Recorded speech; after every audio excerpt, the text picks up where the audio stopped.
मेरा नाम है नितिन। आप सुन रहे हैं दास्तान खौफ। अब आप अपनी कहानी मुझे भेज सकते हैं। आज से हम शुरू कर रहे हैं रिवॉर्ड प्रोग्राम, जिसमें आप हमें अपनी स्टोरी शेयर करें। सिलेक्टेड स्टोरीज को हमारी तरफ से दिया जाएगा 100 रुपये। अगर आप अपनी स्टोरी हमें शेयर कर रहे हैं तो साथ साथ अपना नंबर भी शेयर करें। हमारी इंस्टाग्राम आईडी है दास्तान खौफ, जिसे आप स्क्रीन पर भी देख सकते हैं। तो देर ना करते हुए शुरू करते हैं आज की हमारी कहानी। तो सुनते हैं। मेरा नाम रोहित है। मैं रायपुर का रहने वाला हूँ। हाल ही में मेरे साथ घटी एक सच्ची घटना बताने जा रहा हूँ। जैसा कि आप जानते हैं, जब बच्चे 16 या 17 साल के हो जाते हैं तो उस वक्त उन्हें घूमने का जुनून रहता है। कई बार तो उन्हें कोई ऐसी जगह पसंद आ जाती है जहां उन्हें बार बार जाना बहुत अच्छा लगता है। इसी तरह मैं भी 11वीं की परीक्षा खत्म होने के बाद मैं और मेरे दोस्त ने मिलकर सोचा कि अब हम डेली रात को ड्राइव पर चलेंगे, स्कूटी या सिर्फ साइकिल से। हमने इस चीज़ की शुरुआत वहाँ से की जहाँ से हम रात में अक्सर अपना समय बिताते थे। वह जगह हमारे लिए एक अड्डे की तरह हो गई थी। वहाँ हमने बहुत यादें बनाई थी। उस जगह को दलदल सीरी के नाम से जानते हैं। असल में वह शहर का एक छोटा आउट एरिया है। वहाँ आबादी उतनी ज़्यादा नहीं रहती।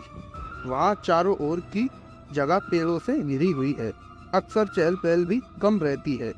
वहाँ पर शांत एकांत में हमें एक जगह मिली जो कि एक ग्राउंड था। उस वक्त चारों ओर से पेड़ों से ढका हुआ था। वह जगह हमारी फेवरेट जगह बन चुकी थी और यह शुरुआत हमने वहीं से की थी। हमने अब तक उस ग्राउंड के आगे जाने की नहीं सोची थी।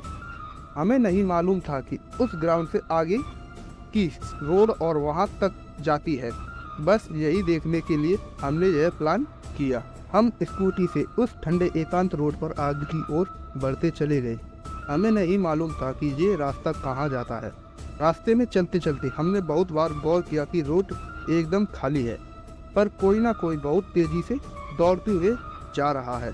एक बार को तो हमें ऐसा लगा कि शायद ये हमारा वहम होगा, पर जब ये चीज़ सबको दिखी तो सबकी डर के मारे हालत खराब हो गई। हम उस वक्त करीब 10 से 12 किलोमीटर सीधा आगे आ चुके थे। वो रास्ता शुरू से अंत तक एक जैसा ही दिख रहा था। डर के कारण हमने गाड़ी वापस घुमाने का तय किया। डर इतना ज़्यादा बढ़ चुका था कि हम जितनी तेजी से भगा सकते थे उतनी ही तेजी से वापस जा रहे थे।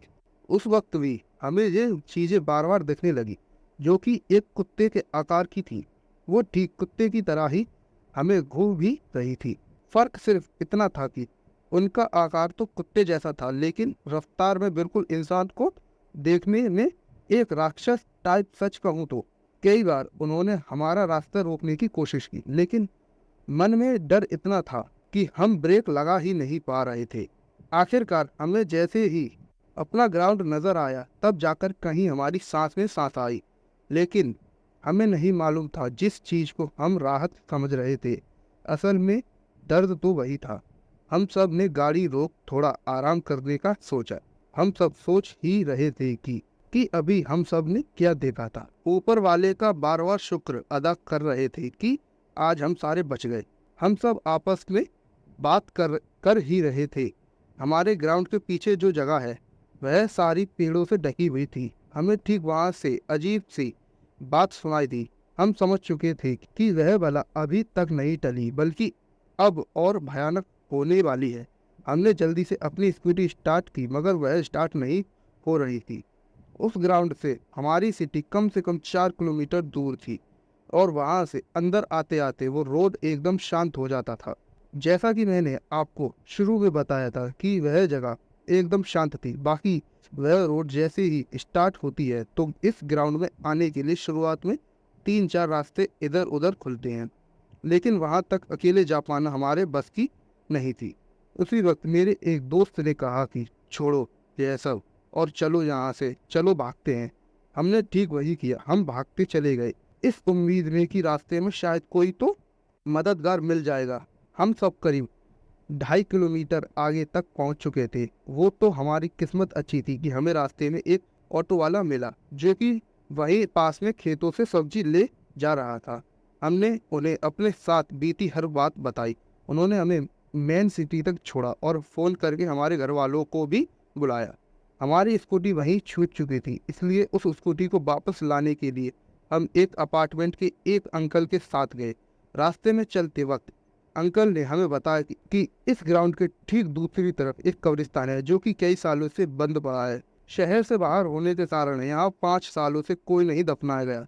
समय के साथ यहाँ पर बदलाव न होने के कारण पेड़ पौधों ने विशाल रूप ले लिया है, जिसके कारण कब्रिस्तान अब आसानी से दिखता नहीं है। हमारा यकीन करें, यह बात हमने सुनी, हमारे पैरों के नीचे से जमीन खिसक गई। बिल्कुल यकीन नहीं हो पाया कि जिस जगह पर हम पिछले करीब 1 साल से अपना समय गुजार रहे थे वो ठीक एक कब्रिस्तान की खाली जमीन थी। हम अपने आप को बहुत किस्मत वाला समझते हैं क्योंकि हमारे एग्जाम खत्म होने के बाद ही उससे हमारा पाला पड़ा। इससे पहले हम अक्सर कोचिंग के बाद आधा एक घंटा वहाँ पर मिलकर बैठते थे। उन दिनों हम साइकिल पर होते थे। हमें यह बिल्कुल नहीं मालूम था कि हम क्या कर रहे हैं। बाकी मैं आप सभी को एक राय देना चाहता हूँ, वो भी खासकर लड़कों को। होता यह है कि हम कई बार दोस्त मिलकर एक ऐसी जगह ढूंढते हैं जहाँ पर माहौल एकदम शांत होता है और बैठने में बहुत अच्छा लगता है। मगर दोस्तों, हमारे साथ जो कुछ भी हुआ उतने तक तो ठीक है। बाकी आप सोचिए, अगर कोई हवा या कोई भी साया आप या आपके किसी भी दोस्त को लग जाए तो बात फिर वहाँ से कहाँ तक पहुँच सकती है। इसलिए मैं आपको बस इतना ही कहूँगा कि जंगलों वाले इलाकों में हमें ज़्यादा नहीं घूमना चाहिए। बस इतनी ही थी मेरी यह कहानी। तो दोस्तों, ये थी रोहित की कहानी। आपको कैसी लगी इनकी ये कहानी कमेंट सेक्शन में ज़रूर बताना। मिलते हैं एक और नई कहानी के साथ, तब तक अपनों और अपनों का ध्यान रखें। धन्यवाद।